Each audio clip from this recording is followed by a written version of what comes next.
Bawah kanan 1, 2, 3 cekrek. 1, 2, 3 cekrek. 1, 2, 3 baik.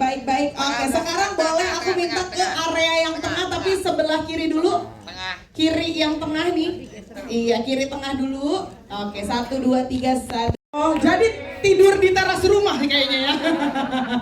Oke, berikutnya juga kita akan mengundang pemeran Aruna di film ini yaitu Eji Williams.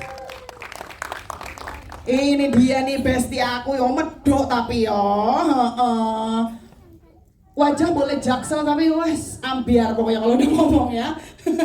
Berikutnya juga ada pemeran Rick di sini, ada Evan Los. Wow, yang hobinya memendam cinta ya, hobi mendem cinta, kumaha atuh ah. Silakan bisa di sebelah sana. Dan juga ada pemeran Jeru kita yaitu Gilga Zain. Ini dia nih, cocok green flag-nya. Silakan. Dan yang pastinya the one and only pemeran Betari yaitu Happy Asmara. Biar. Oke, semua yang akan ngobrol sama saya sudah ada di depan sini. Seru banget ya. Oke. Teman-teman ya, izinkan aku juga manggil yang ada di sini Mas Mbak kali ya biar kita makin berat. Jadi anak maraton enak banget kayaknya ya. Iya. Cuman kalau Happy memerankan menjadi sosok tersebut pasti ada dong tantangan-tantangannya. Ada tantangannya banyak sekali gitu. Kita jadi mengubah gaya hidupku kayak kualik gitu loh. Sampai sekarang pun tuh masih ke bawah, aku tuh kan masih kalem banget ya orangnya. Terus cantik, beautiful gitu loh, seperti yang dilihat lah. Oh, iya, duduknya aja tegak banget kayak anak paskib ya. Gitu. Tapi Mbak Happy, ada scene-scene yang susah nggak sih dari satu film ini? Banyak banget. Masang baterai Tamiya. Banyak banget sih yang susah dan kayaknya aku tuh masih perlu banyak belajar sekali ya. Kayak kita ada apa Om ya? Ada upacara ngapem, terus cara salamnya, terus kesehariannya, pokoknya susah pol. Tapi alhamdulillah karena semua itu dijalani dengan happy, dengan bahagia, jadinya tuh kayak terlewati dengan begitu saja. Bahkan aku tuh masih kayak pengen terus acting gitu loh. Om gimana ini duanya kapan ya Om? Pamer dua nih, udah gak sabar lagi. Pengen tahu nih berumah tangganya gimana? Jangan. Oke, tapi terakhir harapan mungkin atau pesan yang mau disampaikan sama Mbak Happy ke seluruh penonton. Harapannya sebenarnya tadi udah diwakilin sama Mas Darboy, sama Mas Erik juga. Pastinya kita itu bisa melebarkan lagi sayap kita para musisi campur sari. Maksudnya kita bolehlah kita mengasah bakat kita yang lain gitu. Kita stuck nyanyi boleh, terus sambil acting juga boleh. Misal ada hobi-hobi lain juga kita boleh gitu. Maksudnya kita mengeksplor diri kita supaya kita nggak stuck di titik yang di situ-situ aja seperti itu. Kita harus tahu nih kita itu punya potensi kesini atau tidak kayak gitu. Dan semoga Super.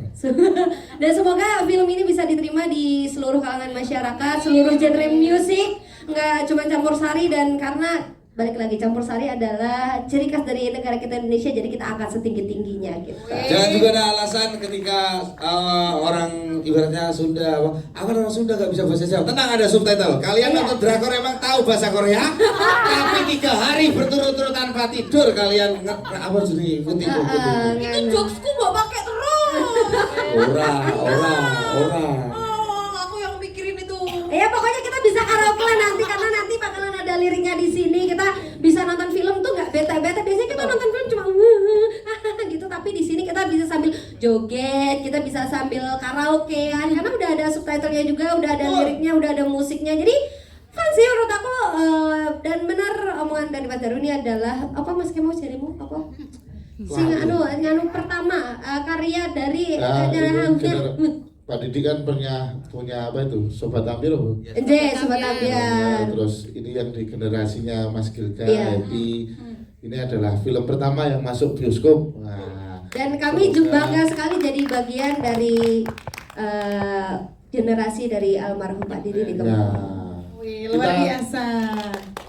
Tidak ada yang pernah bisa menggantikan, cuma bisa meneruskan perjuangan ya. Yes, mantap. Terima kasih banyak filmmaker dan juga kru. nanti langsung kayak berjuang lagi, kayak pulang dari sini tuh rasanya mau berjuang terus. Tapi di luar dari itu, ikut menulis lagu juga di sini kan? Iya, betul. Nah, lagunya jadi soundtrack originalnya. Iya, Nah, alhamdulillah. Pangestu dan juga Jared Tresno, betul ya? Iya, betul. Nah, itu tuh ceritanya gimana sampai bisa jadi judul lagu seperti itu, sampai orang-orang pada ambiar-mabiar di dalam studio, gimana tuh ceritanya? Kalau lagu Jari Tresno itu yang pertama diminta sama Om Buku ya, pertama kali Jari Tresno. Memang Jari Tresno itu waktu itu buat lagu Jari Tresno itu emang buat aja, belum sempet ada kepikiran buat film dan lain-lain, nggak ada. Cuman Om Buku bilang ada stok lagu nggak Gil, katanya gitu. Ya ada Om, ini satu. Dan akhirnya dikasihkan ke Om Buku. Lagu itu kalau Jari Tresno itu lagunya menceritakan apa ya? Menceritakan tentang seorang manusia yang mungkin dia selalu mengatakan bahwa aku cinta kamu, aku sayang kamu, aku pengennya terus sama kamu dan lain, tapi ternyata dia justru memilih orang lainnya, seperti itu. Itu kalau lagu Jari Tresno. Jari Tresno itu kalau di bahasa Indonesia nih Mas, katanya cinta gitu loh. Iya, itu kalau lagu Jari Tresno. Tapi kalau untuk lagu Pangestu itu emang dibikin spesial cuman buat film Ambiar Makbiar, tanpa ada campur tangan siapapun kecuali istri saya tercinta.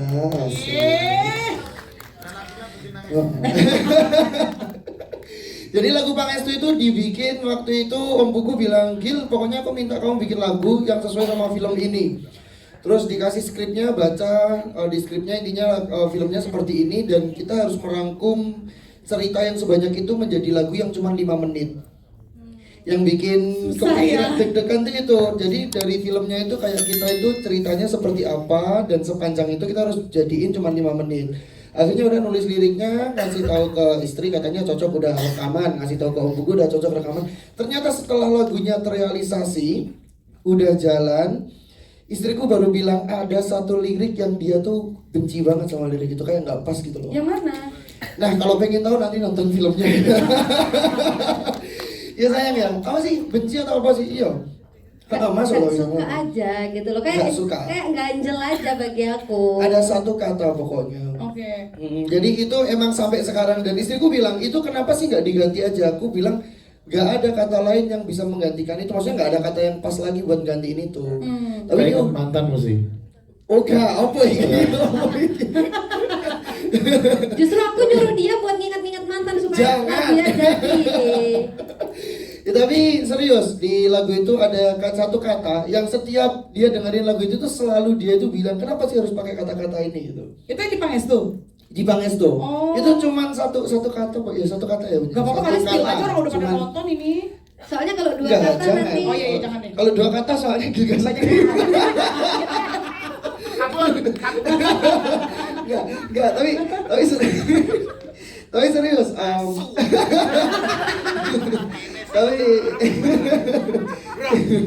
Tapi emang itu. Jadi satu kata itu emang ngebuat aku tuh mikir terus, Mbak. Ada mungkin 2 minggu, bahkan Om Buku pun nggak tahu juga kata apa yang aku maksud, juga nggak tahu.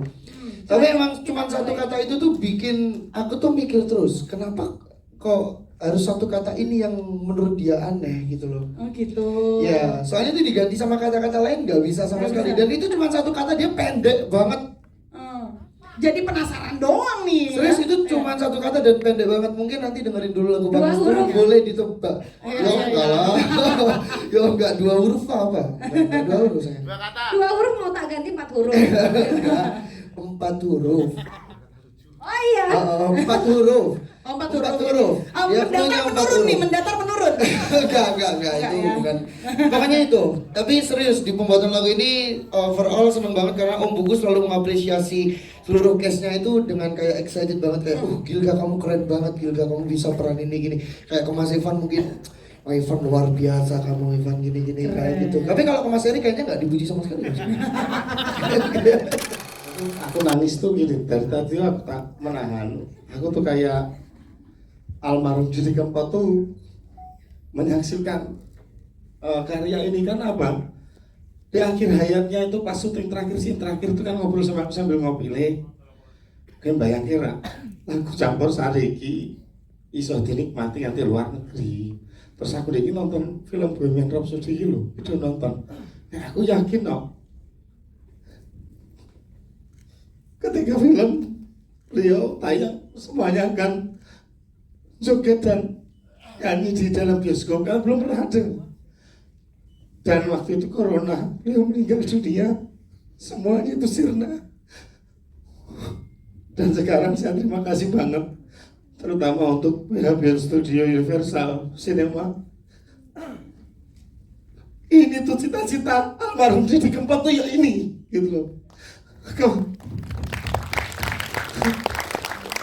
Makanya saya respect banget buat kalian yang tadinya seorang musisi mau belajar acting. Ya kayak itu aku ngerasain beliau yang kan ini cita-cita dia gitu.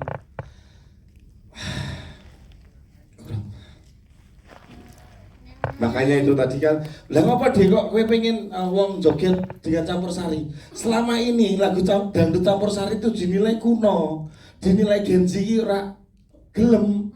Tapi faktanya pesta pura ditutup dengan lagu koplo. Makanya aku bilang oke deh, aku termasuk orang yang terlahir koplo deh, aku bilang gitu. Makanya lama saya kalau ngeliat Hilga itu ya dan Cak Nan semuanya tuh anak-anak muda loh yang menyanyikan, dan crowdnya tuh sekali mereka manggung, Happy Asmara manggung tuh wah kan kayak oksigen pirang tabung nih, saya semaput gitu maksudnya antusiasnya gitu loh.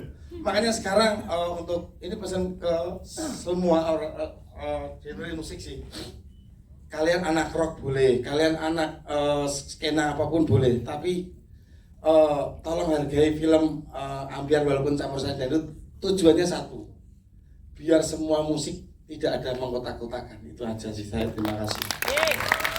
Wow, luar biasa dibalik dan Memang karakternya Evan sangat berbeda, sifat memerankan Ricknya itu memang berbeda dengan Evan yang sehari-hari. Tapi kalau cerita di situ itu real banget, kisah nyata.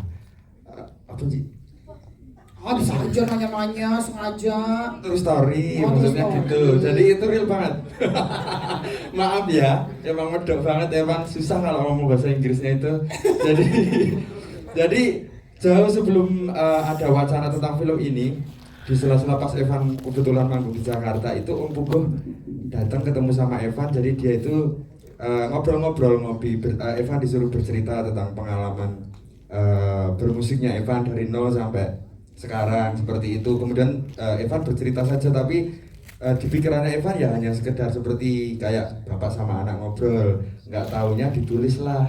Jadi yang di sini tadi emang kisah nyatanya Evan. Serius.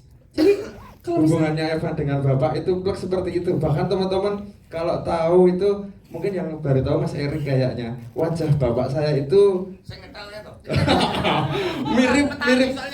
Iya, emang mirip banget sama yang jadi beliau, bapak di Mas sini. Ibnu. Iya. Oh iya. Plek. Plek Iya, ketiga. iya. Ada kok. Makanya penuh intimidasi, pakai celurit. Madan sih, Iya, emang gitu. Itu orang Jawa. Iya serius. Kan emang di rumah kan sering nyari rumput kan. Kan habis dari kebon. Iya sih. Orang Jawa tuh kalau ada tamu tuh senengnya minta ampun. Ajak koncone jak mangan. Mas, Rene mangan. Tapi sambil pakai celurit gitu loh. Jadi kalau apa ya, Iya, sorot ada. mata, terus dendam-dendamnya, emosinya sama bapak itu emang plek banget. Karena emang ya kesehariannya seperti itu gitu. Oke, Jadi jadi emang kisah nyata banget. di awalnya tuh diajak cerita sama Mas Puguh, tau-taunya jadi cerita. Mas Iya, Puguh jadi best. film. Ternyata saya jadi bahan risetnya Mas. Soalnya kan ini berarti ini ya cerita, karena Mas Puguh di press conference sebelumnya tuh bilang bahwa ini tuh sangat relate sekali dengan musisi-musisi yang ada di luar sana gitu. Jadi mungkin Ya. ceritanya Evan sendiri bisa membawa dampak positif juga untuk musisi-musisi di luar sana yang mungkin tingkat berhasilnya belum ada sekarang, tapi masih bisa kok kalau berjuang gitu ya. Ya semua musisi, Mbak. Sorry, aku nambahin Oh iya, dikit ya. nggak apa-apa, aman. Sebenarnya adegan-adegan di film Ambil Mabir ini ringan dan relate gitu. Cuman dibawakan oleh seorang musisi. Gitu loh. Contoh kayak Novian itu kan makan kalau nggak dari nyanyi nggak idealis. Cuman dia bisa ojek online, bisa jual istri. Apa gini. Istriku jualan kue, saya jualnya aku. Gitu loh. Jual istri, gitu loh. Maksudnya apa yang dijual istriku tak jualin. Jual dagangan istri gitu. Nah, maksudnya aku. itu. Turunan jopo kan Lu kok. bukan salah ini.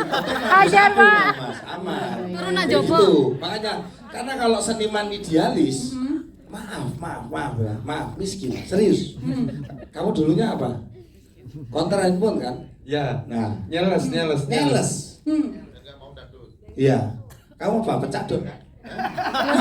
Makin lili.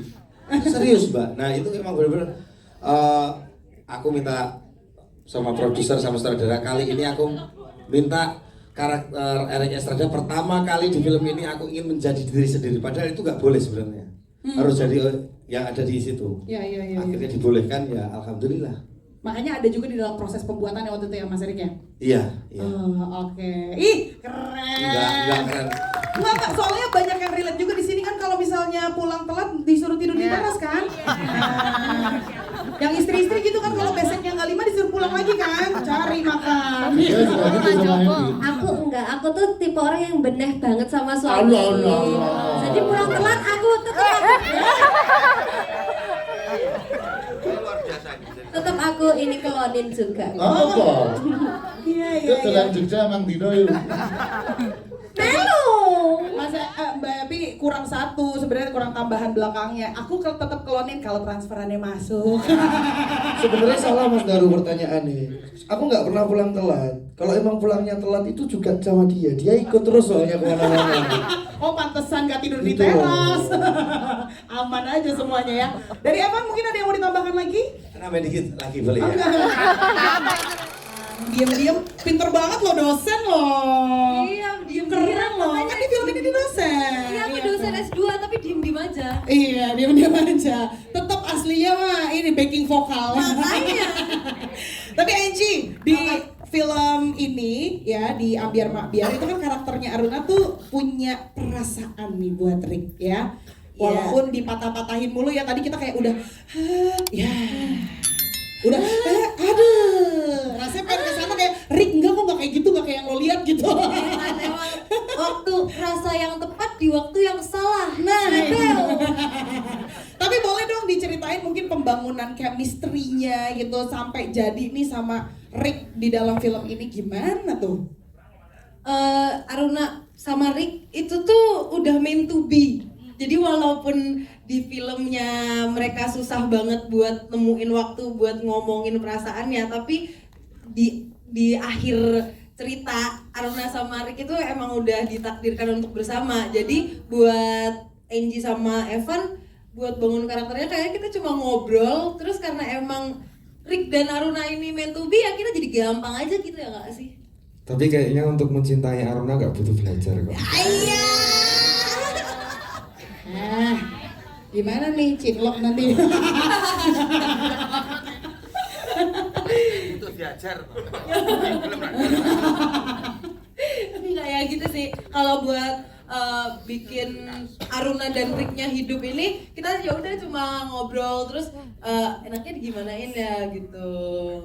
Gitu aja sih. Evan manggut-manggut aja emang gitu ya. Kan emang lagunya gitu, manggut-manggut karang guyang guyuci. Bisa aja. Eji, terima kasih banyak loh. Sama-sama. Teman-teman makasih banyak juga ya semuanya walaupun hujan. Sehat kan semua? Sehat dong kan gak hujan-hujanan. Oke, kita beralih ke Evan Los di sampingnya pemeran Rick di dalam film ini yang bisa dibilang kayak aku dari tadi nonton sosok Rick, kataku mah tensi gitu ya, marah mulu ya. Kata aku sih medical check up nih Rick ya. Tapi kan kalau dilihat di film tadi Rick itu Seluruh teman-teman media, terima kasih atas waktunya. Perkenalkan, saya Daru dari Yogyakarta. Nama panggungnya Daru Boy Gang. Banyak yang mengira bahwa saya grup band, padahal saya solo karir seperti yang di film itu. Dan kemarin waktu nonton duluan di Yogyakarta, memang saya sama teman-teman sama Serik itu udah nggak mau nonton duluan fullnya, nantilah buat kejutan. Pengennya nonton di hari pertama. Saya pengen beli tiket, saya pengen nonton, saya pengen mengapresiasi teman-teman. Saya boleh minta tepuk tangannya buat teman-teman yang sudah bekerja keras selama ini. Dan luar biasa. Saya baru dilalah kok, dilalah ya. Dada. Ada Dada. subtitlenya kok tadi coba Tiba-tiba. Dada. Dilalah. Actually. Saya tuh masuk keduluan di pinggir panggung dan saya melihat scene terakhir bahwa saya pernah di posisi seperti itu. Saya pernah pengen membuktikan kepada orang-orang di sekeliling saya bahwa saya memilih hidup saya, menafkahi diri saya, menafkahi keluarga saya lewat jalur musik. Dan ternyata puji syukur sampai sekarang pun saya juga masih berjuang. Dan di film itu kayak mengingatkan saya zaman dulu saya pertama manggung yang dulunya digaji pakai besek. nggak digaji, yang penting manggung, bahkan biar masuk pamflet pun saya rela bayar gitu biar bisa masuk pamflet. Terus hingga pada sekarang akhirnya puji syukur bisa hidup dan menghidupi keluarga saya dari musik. Dan semoga film Ambyar Makbyar ini menurut saya film perdana di era kita ya, yang masuk ke bioskop musik campursari, musik dangdut Jawa bisa di bioskop. Semoga bisa menjadi barometer, bisa menjadi industri baru buat dunia film. Dan semoga tidak cuma Ambyar Makbyar, bahkan ada film-film selanjutnya.